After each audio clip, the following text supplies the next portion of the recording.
Alright. So I'm going to call up my fixer and ask for advice. Uh, because I feel like I could use some real advice about where a good place to stash this family might be as a permanent live location for them to live in hiding.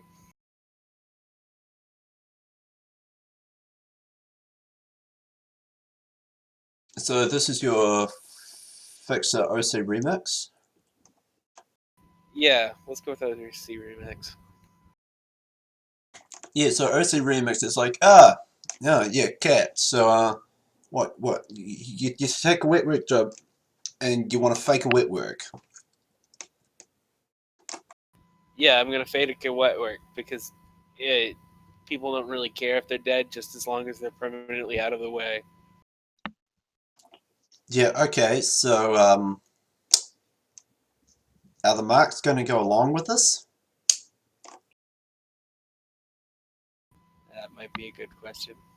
I mean, if the marks aren't willing to hide out, then, like, unless you take them prisoner or something, they're just going to walk back to their lives and, well, I'm going to be real sorry, but that's going to be a black mark against your name, and maybe some people are going to come after you for trying to rip off a Johnson. I mean, you can do it, but you got to get the marks on your side first. Well, this is dangerous. Just plug to whoever you're supposed to plug and sleep well at night, knowing, nobody's coming for you. Oh, sadness to hear that from Casey Kasem. I agree, though.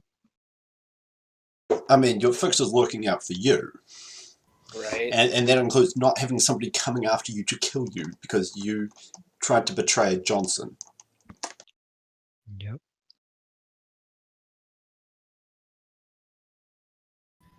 Alright. So I looked at the team and like, okay, we're gonna try to convince these people to give up their lives. Is that the plan? They can either die or go along with it.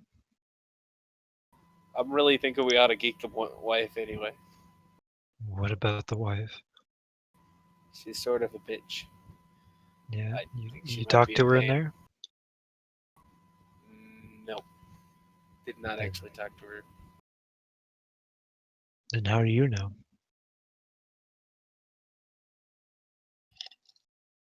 It's a little quick.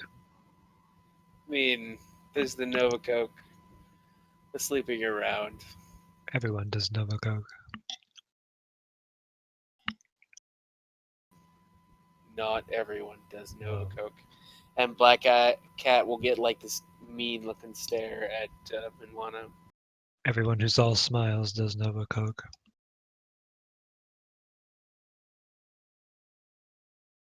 Alright, that was the in character moment. The only one. Well, we've got to get this thing done at some point. But I want to talk about how Black Cat nearly died. Reminisce a little bit. I don't actually. I just remember that. So, are you guys feeling a little lost? No. I just want to kill them. I just would like to disappear them. Yeah, what we have is a disagreement. We just need to get Minwana on board. It's Yes, a lot it of would effort. it would be simpler to kill them. However, sure, they might not be the most decent of, at least. Actually, 2 out of 3 of them seem okay. Yes. Redeemable. Kids live long enough to make themselves better in life. I don't know. But, You've Minwano, confirmed. you know A. She doesn't do wet work. But you've confirmed their death benefits the underground. As does his. That's Faked just the job death. set As forth. does his fake death. All Fake right. death. Ask him then if he wants to fake die or real die. It's not exactly our choice. He's the one who's going to walk back or not. Convince him. Alright. So we need to come up with a plan to talk to this guy because he's either at work or he's nearby, secured home. You should probably come up with a plan to tell him what your plan is. Where is he relocating to? How are you convincing people that he's dead? Hey, are you sure we can't just kill them? It's a lot of effort and a lot of personal danger for no real gain. Oh god, why do I have to play such moral goddamn characters? A does not do wet work. There's no. Oh god, it would be so much easier to kill them. Oh, but you enjoy the torment. Yeah. Oh god. Either of my other two characters, I know I didn't nap them, but Kara or Vera, no problem. Okay, so if you would like to do some actions, I'm here for actions. If you would like out of character advice on the run, the GM's also here. If you want a moral dilemma and talk amongst each other, go ahead. We're decently on Alright. schedule, so What if we do Oh good, we were still some on schedule. surveillance for a while? what was that, Black Cat? We could do long-term surveillance. We got 3 people, 3 targets. We could follow them around, get to know them better, figure out why they might want to relocate, where we might be able to relocate them, call some of our contacts to just find places to relocate these people. Getting to know them better is just bad practice on wet work. Gee, I don't know what else to do. You don't want to get attached. Yes, you do, because we don't want to kill them. I mean, we want to convince these people to go into hiding. We need a way to convince them to do it. Besides, we're going to kill you or you're going into hiding. Those are the choices. Yes, but it's easier. It will be easier to convince them to go into hiding if we don't threaten them in the same breath. Let's It'll be find out easier. more about the daughter. I think we can use her as leverage if we can figure out more about her. Let's go with that. Let's go with the I have your daughter plan. That is not what the plan is. Black Cat laughs like, I didn't think of it that way, but now that you mention it, that's pretty good. Let's go with that. Something actionable. So, yeah, Black Cat wants to just, like, do physical surveillance, see if that daughter ever leaves that apartment. Alright. So how are you planning to, like, how long would you like to do this for? How long would you like to spend surveilling?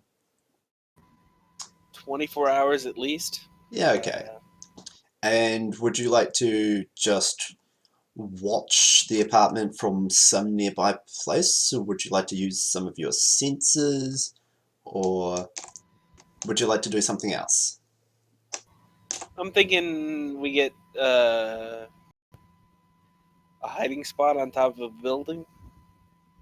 Yeah, so you're in the middle of essentially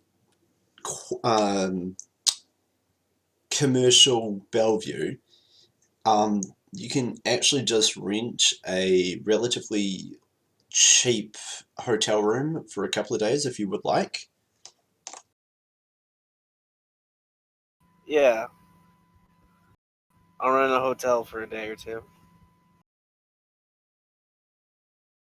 Alright. Yeah, so you managed to get a hotel building nearby. You're maybe 50, 60 meters away.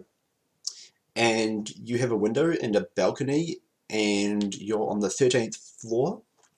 So you can quite easily just observe the apartment of this family.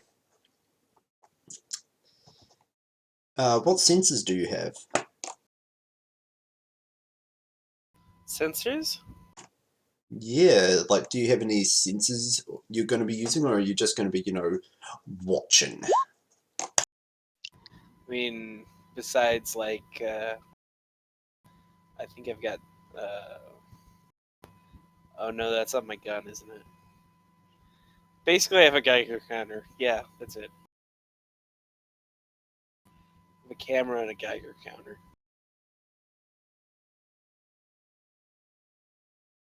Hmm. True, true.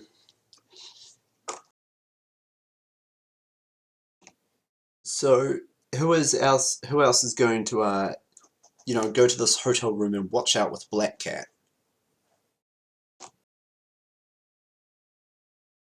Well, if it's just a hotel room, might as well hang out there. Yeah. Do A and Minwano have any sensor suites they'd like to employ in the stakeout?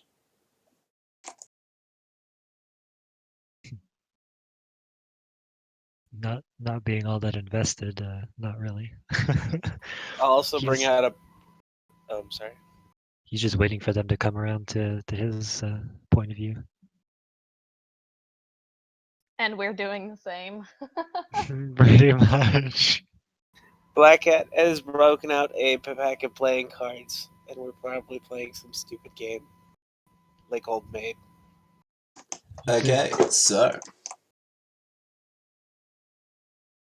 you then go and spend some time watching this apartment building. You manage to get the hotel quite easily, and at about 2 p.m. a car pulls up to the front of the building. Yes, it's taken about 2 hours to drive over here.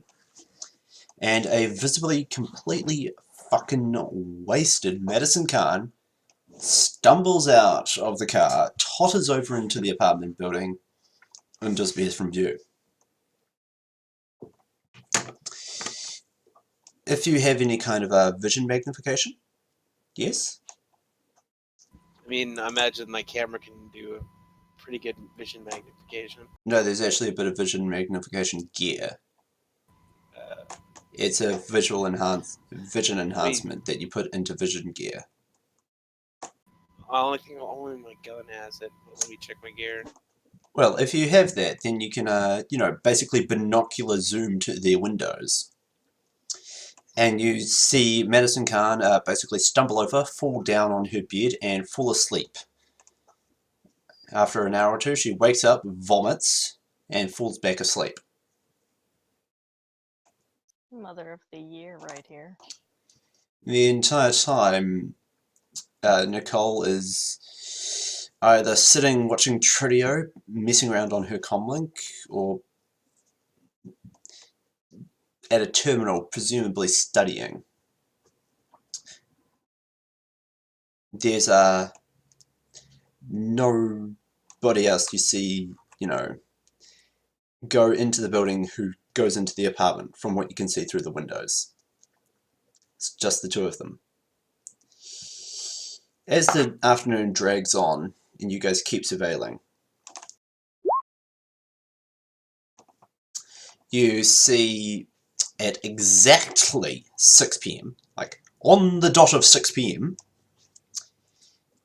Harold Knight has come into view and exactly on 6 p.m. walks in the door of the apartment building.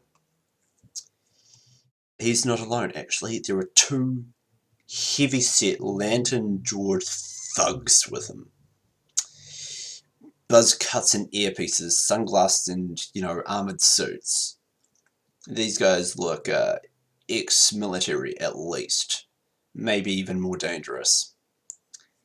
And they just march behind him. Harold Knight himself is a generically brown-haired, indeterminate ethnicity Arab sort of man. He's wearing a suit very fastidiously pressed and cleaned. And he walks with a determined stride down the footpath with his bodyguard thug peoples in tow, up to his bright shine living apartment's door. And a minute or two